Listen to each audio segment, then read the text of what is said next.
Hey guys, my name is Vioscretus, and today I want to talk about something that might be review to some of you guys, but for anyone that doesn't know this is really important. I want to talk about prerequisites. So a prerequisite is a step that you need to do in order to learn something else. That's what it means within tricking. So if you want to learn a 540, you need to learn a tornado first, and before that you need to have a good round kick. When you're learning a round kick, you'll probably learn a knee strike first, and even before that you'll just get used to a proper fighting stance. I mean, maybe not everything you learn will have such a clear step-by-step process like this, but in tricking most things do have a very clear sort of ladder that you have to take that makes it a lot easier to learn the next skill. In the last 2-3 years, sometimes it'll happen where somebody will ask me for tips at session and they're working on something like a double full or even something like a snapu sometimes, and they'll ask me for tips and it's clear that they haven't actually learned the prerequisite moves. For example, if they're working on a double full, I'll often ask to see their full hyper. And if they haven't warmed up their full hyper that day, or if they haven't learned it at all, then that's a big problem because it's going to be a lot harder to learn something like a double if you haven't done a full hyper. Or a 1.5 twist. I think I've been tricking for so long that sometimes I take for granted the sort of established process we have for learning tricks. Back when I first started, I started tricking just before the Facebook sort of era. Had an account on Trick Session, on the forums there, and I would ask for tips for stuff, and since the community was even tighter back then and it was funneled onto the forums, you would right away get tips from other trickers that would tell you to learn the prerequisites and would tell you to learn it a certain way. Whereas maybe nowadays a lot of people are learning about tricking through different avenues and they're going to session and people are encouraging them to throw different tricks. Not everyone has the same attitudes towards prerequisites and warming up and how fast they want to learn skills, especially if you come out to trick sessions without going to a class first, and if you don't do any research on your own at home on the internet, you pretty much just take a chance at whatever tips people are going to tell you at the session. And some people give better tips than others, and some people really encourage you to land your tricks really quickly, but they won't always stop you and make you work your prerequisites if it's not quite good enough. So for these reasons, it's a good idea to watch tutorials, be aware of other tricks, and try to get a sense of the difficulty level of different tricks. Because for every major trick, there's a pretty well-established set of prerequisites that you should learn in order to learn that skill most efficiently. For example, for a double full, this is the line of progression that I like to take to learn it. Assuming you already have your full, I would start with the full and then go to full hyper, and then basically full and a quarter twist to full and a half twist. And you want to land, let's say you're going for full and like 1.5 twist, you want to land it solidly square facing the other direction. So you've done a solid 1.5 twist, and you can start adding a little bit of twist even to that. So full hyper, full and a quarter twist, which really just feels like a really solid full hyper. Something like full hyper to aerial, you would land basically like full and a quarter twist, right? Then there's 1.5 twist, landing solidly, and then from there you have a treble landing, which is when you land 1.5 twists, and then after you land you kind of just cheat around the landing to make it look like you landed the double. It's a term from towels. It's like a fake double landing. The reason I like the treble landing is because it actually teaches you the body position and the general balance point of the landing for when you go for the dub. After you get the treble, which I would say is mostly a learning tool on its own, then you can turn that into a double much more easily than if you had just gone hyper straight to double, or especially if you just go from full and then you're trying to rip a double right away. The cool thing about prerequisites is they're not just a learning tool.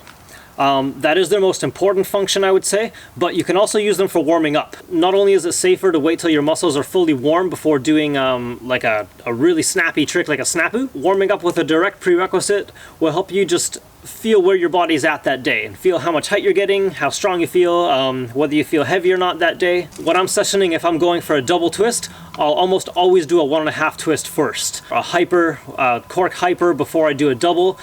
Even though I know I'm going to land the double, I just want to see where my body's at, and I just want all my muscles to be fully warm from just doing a few of the easier tricks first, just to make sure that everything's fully warm in case I didn't realize some of my muscles were still kind of cold. Not only are prerequisites good for warming up your body, but they can warm up your mind as well.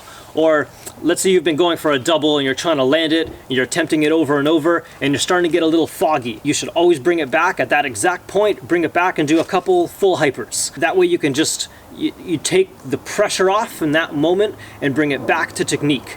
And you can let yourself think about the double technique through the hyper technique, because using this as an example, the set would be pretty much the same.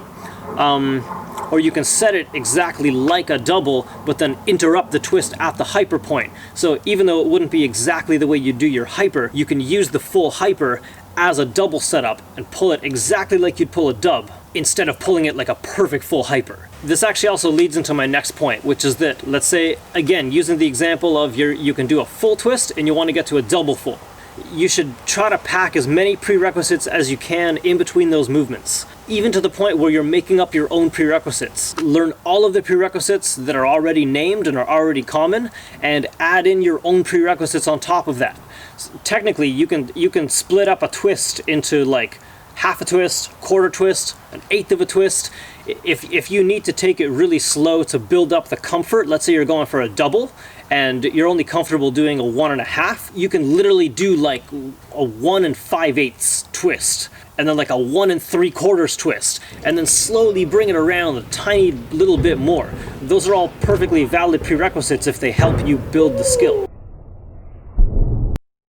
And when I say make up your prerequisites, I mean more so just feel them out. If you can sort of invent movements that help you get into that mindset for the next skill, I would call that a valid prerequisite. And I would say keep doing that, and keep doing any little thing that helps you build up to the next skill and helps you program your body or your mind to get over that mental game. I'm a big fan of not necessarily an intentionally slow progression, but definitely not rushing your progression.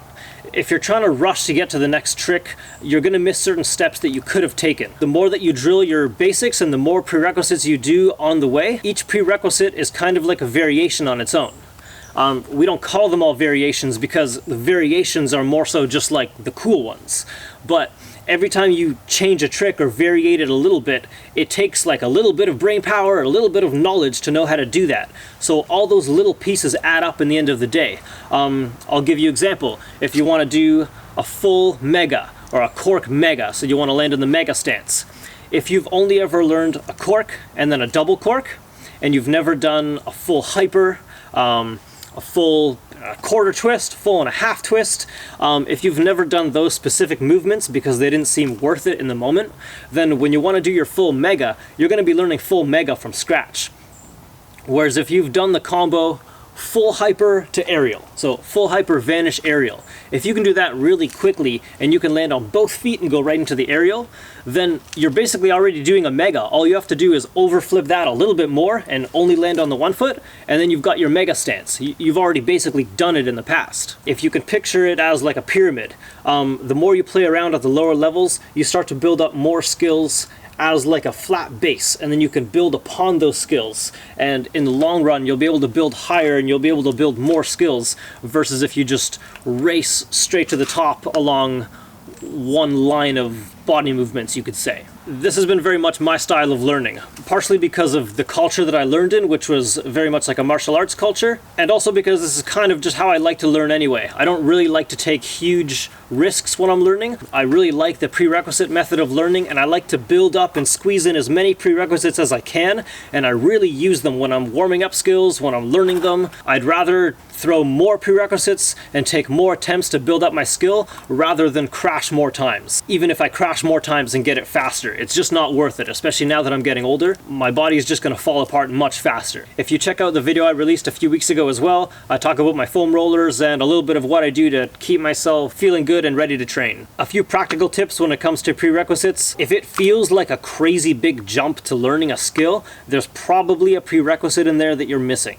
There's always something you can do to build comfort with a skill. Sometimes there are situations where you have to trust your training and push through the fear, but a lot of the time, if you're trying to learn a trick and you're really intimidated and experiencing a lot of fear, the solution is not always to push through the fear. Sometimes the fear is there because you're trying to take a step that's too big based on your comfort and your level of knowledge. And if you're imagining yourself crashing and you can't picture yourself landing it, you're probably going to crash. That's probably the only way that's going to end up. It's important that you can picture yourself landing the skill and that you have a pretty good idea of what it's going to feel like in the air. That way you're not just hurling yourself in the air and hoping you land it. And like I said, if you don't have a good idea of how it's going to feel, or it truly feels like you're just hucking yourself and hoping you land it, then there's probably a 95% chance that there is a prerequisite in there somewhere that you're missing.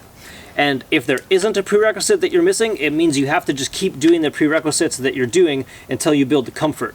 Or maybe you're not doing them correctly. For example, some prerequisites are purely physical to help you build strength, and other prerequisites help you get through the mental aspect of, for example, a backflip. Half the prerequisites out there for learning a backflip are for getting over the mental aspect of flipping. Now, if you're learning a trick and you're really stuck and you can't figure out what you're doing next, you can definitely ask for help. You can either ask me for help or you can post in the Facebook group and somebody will help you. The best way to ask for help, and I highly recommend that you do this, is to take a video of yourself, whatever skill you're learning, and post that video. And just say, hey guys, any tips? It's way easier to post a video and ask for help than it is to try to explain to people what you think you're doing wrong. Because I can guarantee it's probably not what you think. And even if it is, explaining it is not going to help. Most of the time, especially for basic skills, if you show me the skill, I can pretty much tell you what you're doing wrong and what you need to do to improve it, just because I've seen it done so many different ways and I've made so many mistakes on my path to get to where I am right now. Take a video of yourself, post it, and just politely ask for tips in the Facebook group, and somebody will come to the rescue and they'll give you at least an idea of where you can go next.